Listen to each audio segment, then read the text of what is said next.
Several rookies from days 2 and 3 of the NFL draft are playing themselves into early season fantasy relevant roles. Let's find out who they are. I'm Joe Dolan, and this is the Fantasy Points Daily Lineup for Wednesday, August 24th, 2022.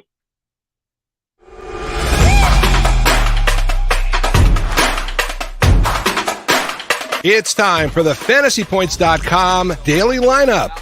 Staying on top of the latest news and updates around the NFL. Rise and shine, folks. We're taking the field. Here's your host, FantasyPoints.com's Joe Dolan.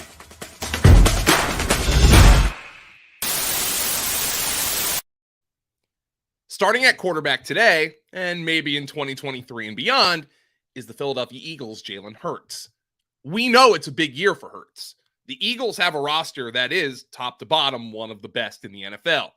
They have the league's best offensive line that quite literally goes too deep at every position, a much improved defense, and a wide receiver duo in A.J. Brown and Devontae Smith that few teams can match.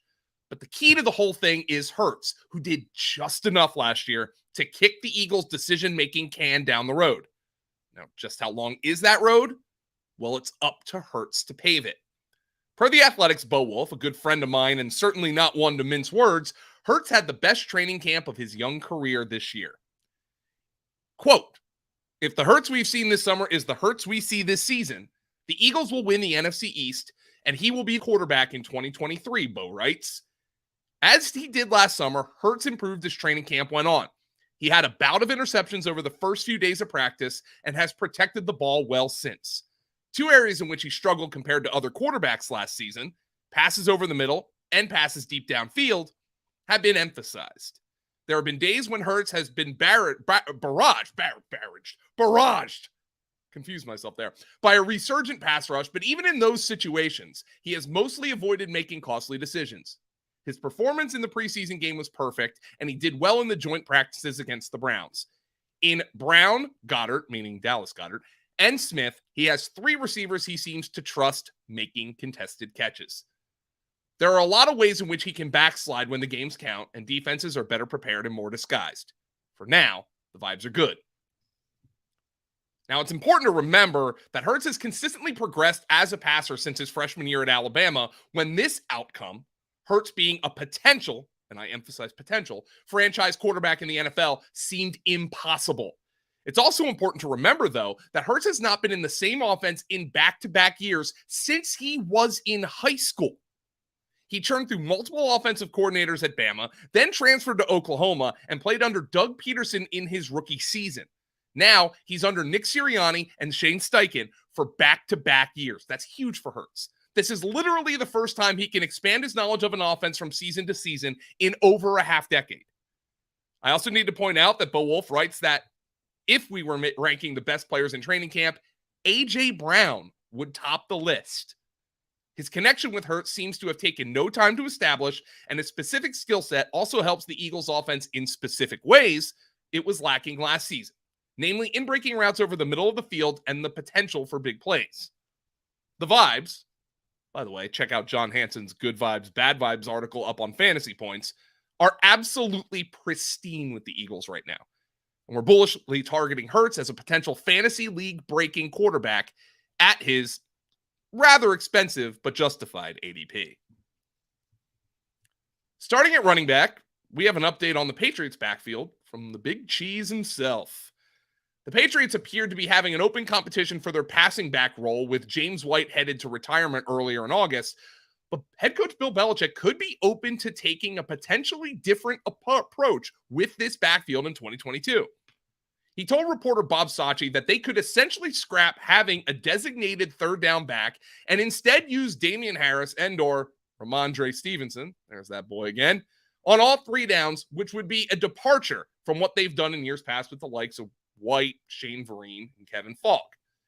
Here's what Belichick said per Sacchi. Pass protection in the NFL is a hard job, and this is a direct quote from Belichick, period. We've been fortunate. We've had some of the best third down backs that you can possibly have, from Kevin to Shane for 3 games to James White. When you look at those guys combined over that period of time, they were very, very few mistakes on anything. Assignment, execution, decisions, all of which they had a lot of. Those players primarily played on third down. Now, here is the key part. When you play players on every down, then you're looking at a different type of player and a different set of responsibilities. Some of those are advantages for us. Some of them may not be advantages. Those guys, meaning Harris and Ramondre Stevenson, have all improved, but it's a lot. They're looking at all three downs, not just really third down, and so we have to plan accordingly on that. Kind of a revealing quote from Belichick, who doesn't normally give long answers like that. There has been a lot of talk about Stevenson on this program over the last couple of weeks, but given how he's looked as a rookie last year and the positive reports we're getting this year, I'm all in. Remember that Damien Harris is in a contract year, and Stevenson's the potential bell cow back of the future for the Patriots. At our other starting running back spot is a rookie pulling away for a starting gig. It is beyond notable that Texans coach Lovie Smith chose to rest rookie back Damien Pierce in the Texans' second preseason game. That is starter treatment. He sat out the contest while Rex Burkhead and Marlon Mack split first-team reps. Pierce was also showing off his pass-catching skills with quarterback Davis Mills in an August 23rd practice, which prompted the Houston Chronicle's Jonathan Alexander to tweet that it's looking like the fourth-round pick could be the team's lead back in the season opener. Pierce's quick ascension to starter status almost never happens with fourth-round rookies. They protected their guy in the second preseason game, which, again, is something I can't remember seeing, especially when vets who probably don't need the preseason reps are also playing. Pierce was a yards-created standout for our Graham Barfield and has apparently already done enough to earn the coach's trust. He's their locked-in week one starter in my mind, and his ADP has been exploding. Now, if you're in a hometown league with folks who don't pay a ton of attention to this stuff, keep in mind that he's the buzziest sleeper of the summer. If you're a true fantasy football sicko who has been doing best ball drafts for months, well, you already know. At our first wide receiver spot, we head to Minnesota, where the Vikings might finally have a third option. We've heard that third-year wideout KJ Osborne has really impressed Minnesota's new coaching staff, and the Athletics' Arif Hassan wrote that Osborne improved as much from year 2 to year 3, meaning 21 to 22, as he did when he went from being a special teams player as a rookie in 2020 to being the team's number 3 wide receiver in 2021. Meanwhile, our insider Adam Kaplan says that the Vikings are enamored with Osborne and want to get him more involved. New coach Kevin O'Connell comes from a Rams offense that used 11 personnel, but which to the uninitiated means 1 running back and 1 tight end, therefore 3 wide receivers, on by far a league-high 86% of the time last season, which is in stark contrast to the Vikings, who used 11 personnel at the 5th lowest rate of all NFL teams last year at 47%. Even a modest increase on that would increase Osborne's snaps. Now, Osborne had a 68% snap share in 2021, and he'll be near a full-time player this season if O'Connell's history translates. And he has the potential to take off if Adam Thielen keeps trending in the wrong direction in his age 32 season. Osborne will be making an appearance in our Mr. Relevant article this week, which features players to target 150-plus picks into fantasy drafts. At our other wide receiver spot is another rookie and someone the Cowboys need to step up. The Cowboys really need rookie Jalen Tolbert early and often this year, which probably isn't fair to him. But injuries to Michael Gallup and James Washington might force him to get on the field earlier than he's ready. Fortunately, that doesn't appear to be the case, at least in terms of Tolbert's readiness. The Athletic published a great article on Tuesday that y'all should check out that featured a fantasy football nugget on all 32 teams from all the different beat writers. It's certainly worth checking out for reasons beyond this program, but I was fixated on the Cowboys blurb. Beat writer John Machado pointed out that Tolbert has likely solidified his role as a starter with a strong training camp. Tolbert is super gifted and profiles as a classic Z receiver, but he played his college ball at the Sun Belt South Alabama, so the NFL is a big step up in competition. When Michael Gallup returns, we'll see if Tolbert gets moved around, but to my eyes, he's someone who needs to play outside. That could mean a lot of slot snaps for CeeDee Lamb.